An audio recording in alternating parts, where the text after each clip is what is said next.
আলে সাইয়্যিদানা মোহাম্মদ এমন দয়ালে নবী ববে জন্মিল রে এমন দয়ালে নবী ববে জন্মিল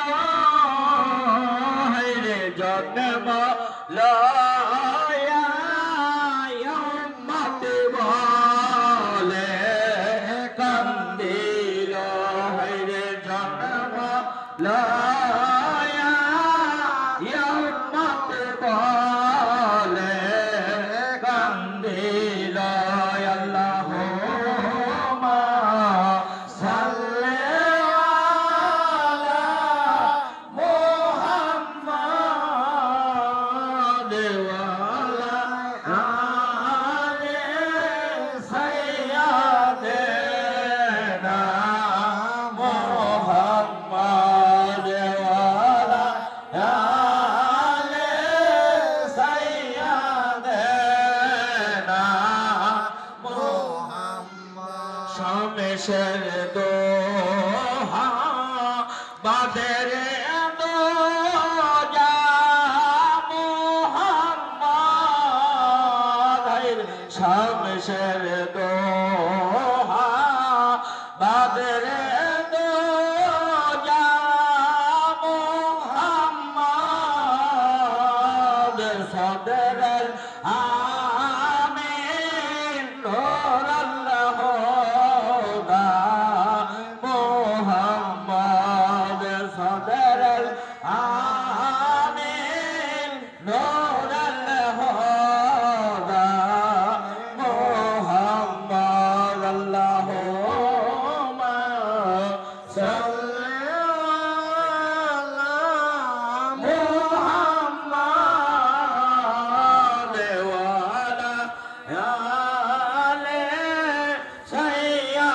সাইয়্যিদিনা মুহাম্মাদ ওয়া আলা আলি সাইয়্যিদিনা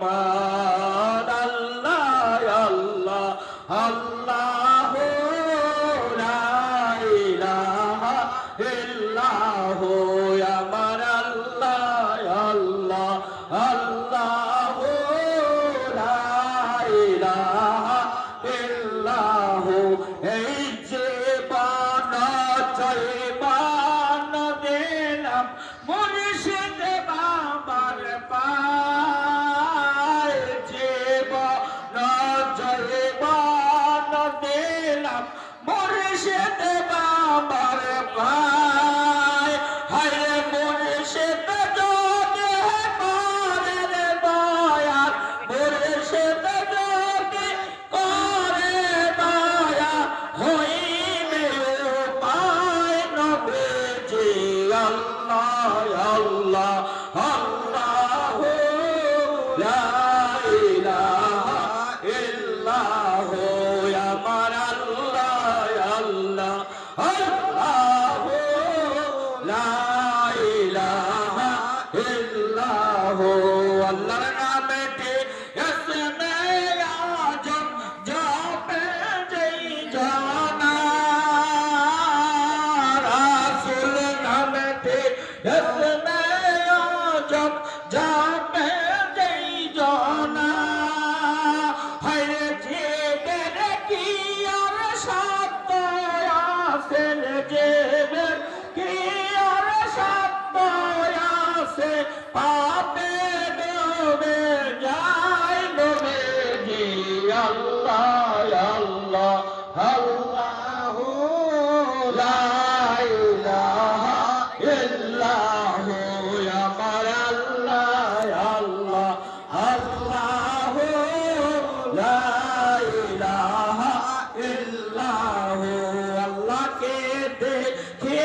আল্লাহ আল্লাহ লা ইলাহা ইল্লাহু। বাবারা, আপনারা জিকিরের সময় এমন আওয়াজ তো কানেই পাই না। বাবা, কোরআনে 43 নম্বর সূরায় 36 নম্বর আয়াতে আল্লাহ ঘোষণা করেছেন, দয়াময় আল্লাহর জিকির হইতে যে বেমুখ থাকে আমি তার জন্য নিয়োজিত করে এক শয়তান, সে হয় তার সহচর। বাবা, বাম স্তরে দুই আঙ্গুল নিচে লতিফায় কাল, এই কাল যদি ময়লা ধরে তাহলে 7 ছটায় পরিষ্কার হবে না। এটা আল্লাহর নামে জিকির করতে হবে। যেই দরবারে গেছি না কেন, প্রত্যেকটা মুর্শিদের দরবারে থেকে আমাকে জিকির দিয়েছে। তাই বেশি বেশি যদি এই কাল্পের ভিতরে জিকির না করা হয় তাহলে আপনার কাল্প পরিষ্কার হবে না। আর কোরআনে প্রমাণ করেছে, কুলবিল মুমিনা আশাজিন, আমি মুমিনের কাল্পের ভিতরে আমার বাসস্থান। তাই যদি বাবারা মুমিন হইতে চান তাহলে আপনার কাল্পটা পরিষ্কারের দরকার আছে। এই কাল্প যদি পরিষ্কার না হয় তা আপনি কশিন কালো মুমিন হইতে পারবেন না, আল্লাহ আপনার ভিতরে প্রবেশ করবে না। মুমিনের আগে আল্লাহ মাকাম মাহমুদের মধ্যে বসবাস করে। মোকাম মাহমুদের থেকে আবাদতের মাধ্যমে ফানাফি সাহেব, ফানাফির রাসূল, ফানাফিল্লাহ বাকাবিল্লাহ সিদ্দিকটা সেজে যাবে। পরম সাধু তাকে বলে হলুদে চুন মিশলে হয়ে যায় একাকার।